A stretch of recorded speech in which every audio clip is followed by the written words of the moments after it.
はい、こんにちは。MD ジャックです。愛です。耳の妖精、ミミです。はい、今回のレビューは、ND オーディオ、プラネット、1DD のエントリーモデルです。3000円ぐらいまでで買いたい人のスコープに入る、手の出しやすいモデルだね。他のメーカーのモデルを含め、結構迷っちゃいそう。今回もいくつか同価格帯で、比較モデルを用意してみたから、後で触れていくよ。第一印象はどうだった？予想より良かったよ。ちょっと補正したいとこはあるけど、個人的な好みに結構近い。コスパ、いいんじゃないかな。デザインは惑星をイメージしているということで、フェイスプレート側から見ると確かに惑星っぽく見えますね。この惑星ちゃん、内側にあるので汚れたりはしません。カラバリカ2色、手元にはブラックがあるんですが、透明で青い惑星のもいいな。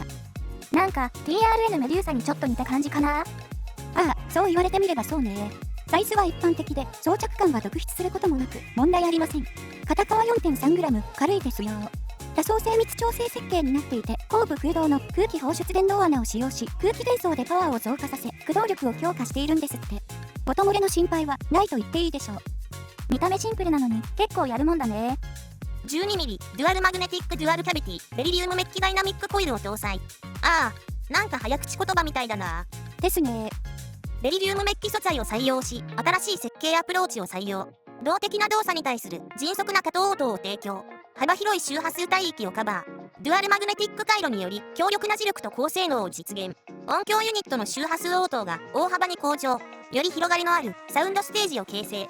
繊細でダイナミックな音質で音楽の世界への没入感が向上。と、要約するとこんな感じ。12mm でベリリウムメッキなんですね。10mm や 10mm 以下の DD が多い中、この価格帯で 12mm 使ってるのがちょっといいかも。はい、リアーチップの波形比較です。ファイナル E が他と違う傾向なのは、まあいつもと同じですね。高低のバランスは結構低域を出しているようですが。そう、結構低域ドーンとくるんで、できれば高域側も負けずに出したいところ。今回はナイス HCK-C04 を使ってみた。普段よく使ってるディバイナスベルベットより5から8キロあたりの出方がいいから C04 にしたの？そういうこと。今回の比較モデルは 1DD 同士ってことになりますよね。そうだね。プラネット以外に3本選んでみた。KZ サーガベースバージョンと HG サウンドホワイトスノー、そして TRN-MT5 ですね。プラネットが Amazon で2000円台だからだいたい同じ価格帯で揃えたのね。MT5 だけ1000円台だけど、これはジャックさんの好みだから。まあそれもあるし、 MT5 って安いのに結構いいなりしてたからってことで。そっか、そういうことなら異論なし。使用ケーブル、イヤーチップは上の通り。プラネットを音調整の基準にして他モデルの鳴り方の違いを比較してみよう。はい、ではサウンドチェックいきましょう。音量上がります。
te pongan enfrente, bríncale por encima, papá.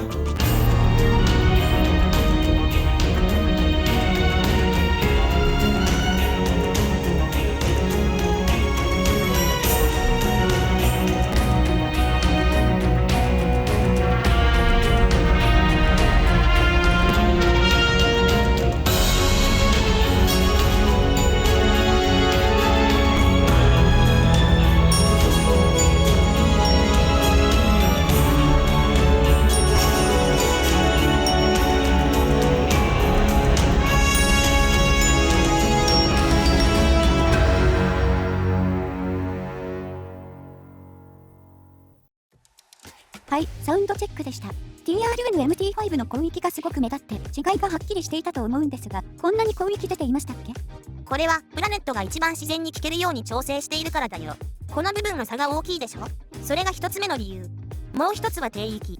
これもプラネット基準だから MT5 は軽く聞こえちゃうんだよね。じゃあ MT5 の実機はどうなの？広域のきつさは収録音ほどじゃない。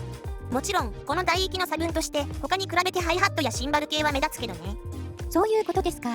今回の比較ではプラネットと一番似ていない特性を持つモデルってことですよね。そうだね。低域が軽く5キロ以上の広域がよく出るモデル。 K セットサーガは曲によっては区別がつきにくかったですね。これサーガのベースバージョンなんだけど 500Hz 以下の出方がそっくりなんでプラネットの低域がよく出ていることが分かったよね。そうだね。低域がよく出る分、中高域がちょっと暗めに感じたんだけど、750Hz から6キロぐらいまでの波形にプラネットと差があったんだ。私はプラネットのバランスの方が好みだわ。実機でもその差はわかるんだけど、サーガで歌物聞くとちょっと落ち着いた印象で、これはこれで結構良かったよ。比較の最後は HG サウンドホワイトスノーですが、これが歌物には一番合いますかね？合うかどうかは別として一番前に出てくるよね。コウテイのバランスがとてもいいと思う。好みの問題になっちゃうけど、この大域プラネットみたいに小さめの山が2つあって間に谷がある方が効いてて楽だね。4モデル中中高域が一番明るいのがホワイトスノー。低域もそんなに強調していないのでトータルで聞きやすい。これぐらい違いが把握できれば買うとき迷わないかな。そうね。さて各モデルとの出方の比較でプラネットがどんな特徴かある程度見えてきたと思う。リケーブルして KBE や ST12 でバランス接続で視聴してみて。低域は結構量感がありベースバージョンのサーガと同等。中域はそんなに落とさず2キロの小さな山へ向かっての立ち上がりも早め。2キロと 4.5 キロあたりに2つの小さめな山があり中高域にメリハリをつけている。6キロあたりは少し落とし 7.5 キロあたりのピークもしっかりある。低域に関してはホワイトスノーぐらいの出方にすると全体のバランスはさらに良くなりそう。でも曲によってなんでしょ？だねー。このまま聴いてて心地よかった場合も多かった。空間は広く感じました。まあ低域がもともと強めな曲だと曖昧気味になっちゃうけど、そうじゃなければ空間は広く感じられたよ。低域感も確認したけどこれも低域次第で基本いい感じだった。なので低域好きだけど広域もある程度ちゃんと出ているモデルが欲しい人にはプラネットは結構いいんじゃないかなと思ったね。はい、確かに。愛はブルーのプラネットを買っておこうかな。なんだかんだ愛も沼ってるよね。まあね。はい、ということで ND オーディオの 1DD モデルプラネットのレビューでした。